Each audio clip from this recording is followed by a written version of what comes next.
Spiritual Connections with Jen and John.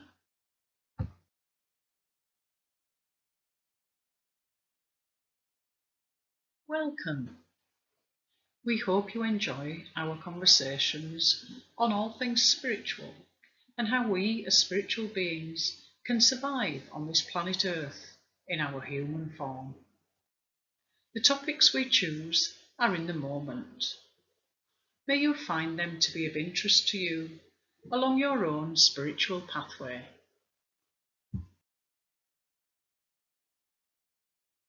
Episode 3.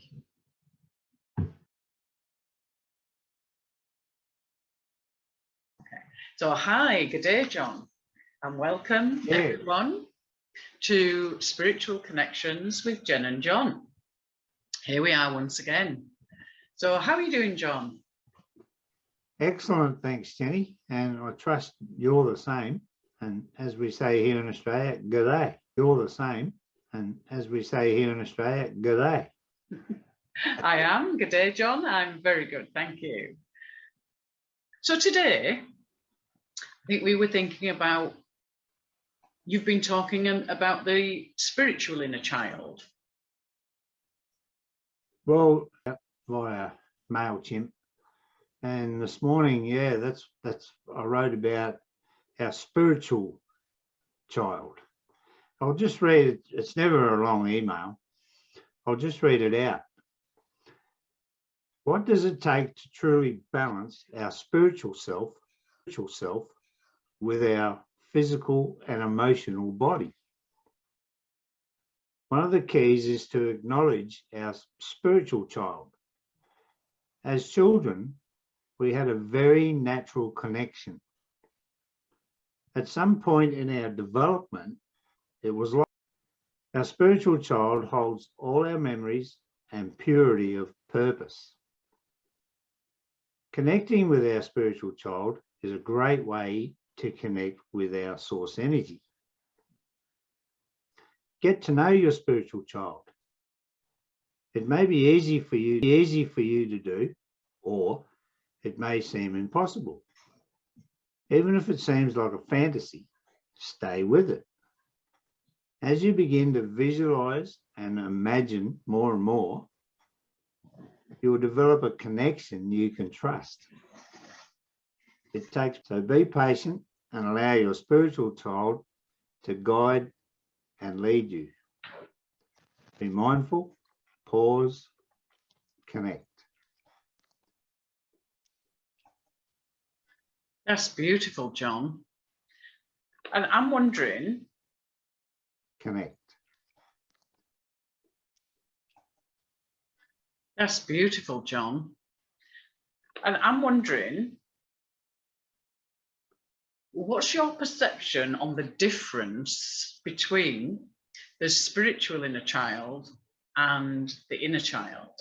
Inner child, but we don't necessarily see that from a spiritual perspective. And honestly, and because my field is in mental health, that's the very thing that's missing in mental health services, is spirituality and culture. To talk about our inner child, and we often do, of course, but once we put a spiritual perspective on it, and that's why I call it a spiritual child, our spiritual child, then, it just puts a bit of a different perspective on it. Because when we think back to when we were kids, or when we're watching children play, for example, they're just naturally mindful, for one thing. They're fully in the moment, for one thing. They're fully in the moment. They're adventurous. They're curious. They dream a lot. They use their imaginations like nothing else. And they visualize things. Then they set about to make their visualization or their imagination, whatever it is, real. And then honestly, somehow, like I said, we lose that, Mm. you know, or it's, but we really need to get back to it, Jenny. That's for sure. All of us, you know, to that childlike state, if you like, and be curious, use our imagination. And honestly, from that, when we, you know, set our intention, then our source energy, the universe, whatever you want to call that, you know, starts putting things in place for us. As long as we're living in awareness, and we notice the little things that often lead to big things and called coincidences, but they're really not. Yeah. So what do you think, Jenny? Yeah, absolutely. We're all we're all born with that, and like you say, at what point does this get scared out of us? At what point does this become just an inner child and not the spiritual inner child that we really truly are? We, in acknowledging this and remembering this and remembering that we are in essence spiritual, if we're in a child, then yeah, we can create magic. For me, I remember as a child, I've never considered myself to be arty, creative, or anything like that. And it's only in the last sort of 10 years or so that started to come out of me. So it's taken that long before I've recognized that actually it is there inside of me. But as a child, I used to draw like sort of squiggles and swirls and things, and I used to colour them in. And I always coloured them in purple, yellow and green. And for those of you that know me, you'll know that purple, yellow and green are my colours. They're my colours now. And that's come about from about 10 years ago when I recognised this. And I recognised that, you know, I have got this creative ability, and I have got this flow inside of spiritual. And somewhere along the way, it was lost.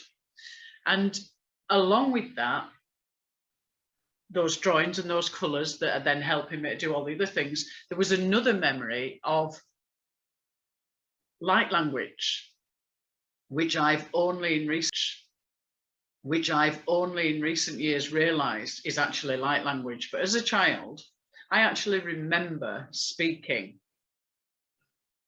and being told, "Oh, you're talking gobbledygook." Now, so in a sense, being sort of, I don't want to say taken down because that's negative and that's not the right phrase I'm looking for, but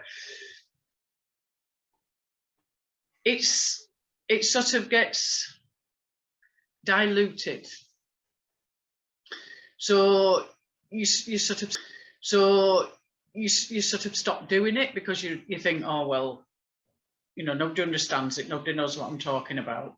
But now, I mean, I can quite easily just go into a light language flow. And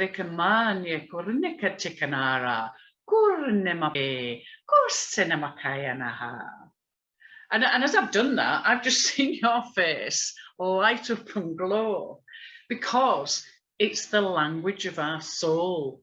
It comes from the heart. I mean, originally, until I recognised what it was and remembered for myself what it was, when it started coming out about 7 years ago. So these, you know, gobbledygook is not gobbledygook. It's your spiritual inner child. And your creativity, and like you say, how you actually watching a little child being creative is absolutely amazing to see where their imagination takes them, and where they go and where they flow with it all. It's absolutely fascinating. Yeah, I'll just share a little. I'll just share a little story, if you like, and it's about one of my daughters, and she won't mind me sharing this. But when she was, you know, a child, she had a best friend whose name was Blanche, and she consulted. A lot of families would think there's a problem because you couldn't see Blanche. We couldn't see Blanche, but she had a very real relationship with Blanche. And I'll just fast forward about 30 years, or actually 40 years, and my daughter became anxious. She, on and off all her life, she's probably suffered a little anxiety, but she came anxious again, and she called me, and what I said to her was, but she came anxious again, and she called me, and what I said to her was, how long is it since you've talked to Blanche? And she'd almost forgotten about Blanche. Yeah. So I said, well, I think you should really start talking to Blanche, see what Blanche has got to say about this. Well, a few weeks later, she rang me back and told me that it worked a treat. She got back in connection with Blanche, and she started receiving all the messages that she needed to get back on track. So, and I know there's heaps and heaps and heaps of kids out there with imaginary friends, and often it's beaten out of them, or parents think they need help, or they've got psychiatric problems, but it's, or even hear voices. And there's really a fine line between thoughts and voices. Absolutely. Yeah, there is no problem, only if it's made out to be a problem. And then, of course, it can sure manifest itself as a problem. Absolutely. Yeah. And John, may I just say there that I once read a long time ago, 30, 40 years ago, that 1 out of 10 psychiatrists believes that hearing voices is psychic. Oh, well, that's good news. I haven't heard that stat before. Yeah, because mostly if you say you're hearing voices, you'll be referred to your doctor to be medicated and referred on to a psychiatrist. Yeah, absolutely. Yeah. There's a medium that I know who told his story, and he was hearing voices when he was about 16, and he went to the doctors, and the doctor actually suggested that he went to a spiritualist church. How awesome is that? Great. That's awesome. This is what, is that? Great. That's but awesome. This is what needs to happen in the system, and I it's one of my favourite topics, probably. Whether it's the health system, the justice system, whatever, our religions and governments have these systems that have been, slowly put together, and they're very hard to change. But that's what we need, is more referrals from doctors to holistic things, not the system. Yeah, let's get away from that. And I personally know probably thousands of people who have got help through spiritual and holistic therapies. Yeah, so anyhow, we'll just keep pushing our barriers, won't we, Jenny? We will. And have you got any visions of how we get this this better holistic world of health? Well, we're doing it. And you would have heard me say before, it is always my hope that the people who are touched by my ripple then create a ripple of their own. That way we can change the world, one person at a time. We can, because religions and governments haven't been able to do it, won't be able to do it, but we can, Jenny. Absolutely. And boy, some of the people, and just, it's not that I help anyone really, I can't help anyone, but I can sure show them the door, and then it's always up to them whether they go through or not. And I can give them some tools of how to really connect with their spiritual selves, of how to really connect with their spiritual selves, with their inner child, with their source energy. And boy, have I seen some amazing transformations from people who are often told, like I was, that they can't be cured, that they'll have to take medication for the rest of their life, and that they'll probably never work again. Even I was told that. That's 24 years ago. But this is what the system is doing, still doing today. Yeah. So one person at a time, we can get there. I've just finished a 4-year. It was an appointment really with a government forum, and which was set up to consult the voice of lived experience. And there was an application process. So I joined, and it's a 4-year maximum that you can be on the forum, and then it changes. They change people, which is a good idea. But all through that, I was always speaking my mind, of course, and speaking about, holistic means. And I have made an impact. I know I have, but I'm not the only one doing this either. There's heaps, probably millions of people worldwide who have woken up and seen the light or become a nirvana. There's lots of different words for the same thing. I just like to call it awakening, really, waking up. Because, well, for me, I was living in the dark for 15 years and being medicated with different things. I was suicidal, I was, but I broke free of that 24 years ago now. And that's why I'm so passionate about what I do. And honestly, some of the people I've touched around the world too, and they've gone on to create their ripple and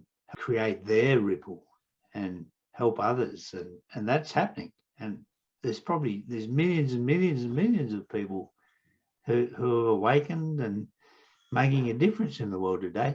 We don't hear about it on the media, of course, because they're all about fear, bad news, and all the rest of it. We all know that. There's not a whole lot we can do about it. But the likes of us who do the guidance and sharing of the truths, like you say, we do help that ripple effect. And it is important that we continue to work on ourselves, because everything comes from our inner self. So if we've lost it along the way, we have to keep going back and working on ourselves in order to remember, to keep remembering. It's really good. It's really good that and you're right, there are millions and millions of people out there.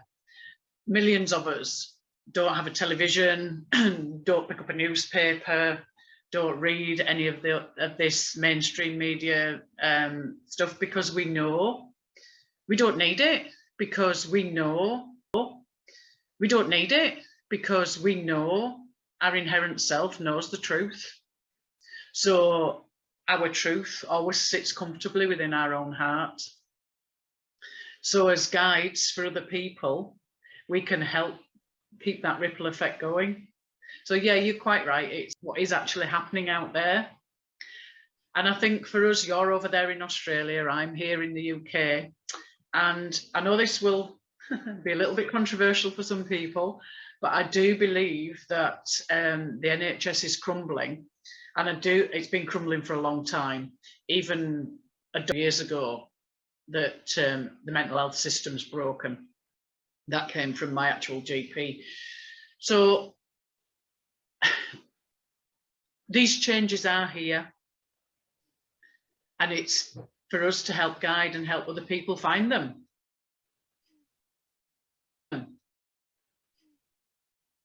Absolutely. That's the good news. The world is changing, and And I know there's two GPs, doctors, who have done my mindfulness course and since have left. Wow. Because they hated writing scripts for people. Both of them were the same, on opposite ends of Australia, actually. So they both decided to start holistic practices, and very successfully as well, because it's pretty nice having a doctor before your name. You know, just because they walk away from their practice doesn't mean they're not a doctor anymore. But they realised that they really can't do much for people in a 10-minute appointment. Yeah. And it's the same for psychiatrists. You know, really, what can they do and make a judgment and write a script? You know. Yeah. Here you are. Take this. Off you go. I'll see you in a month, and I'll give you some more. Yeah. I've always been fortunate to have. Well, not now, but I was when I had my illness. My disability. I was fortunate to have a holistic doctor. So I've always been fortunate there in that sense. And a doctor who recognises, and this is the thing, doctors who recognise value and importance of lived experience. Because lived experience is so important. Who knows the illness, the disease better than the person who's living in it in that moment? The person who's living in it in that moment. And I remember back in, I don't know, 2000 or somewhere, I was actually approached by our local NHS trust to be part of.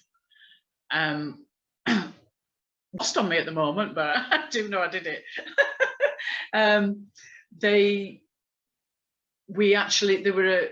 We used to meet every month, and we used to go to the NHS conferences that were held at the hospitals, and we would talk about our experiences. We used to go on a EPP, an expert patient program. And this was something that originated in America. And I did this over in Bradford, where I originally am from.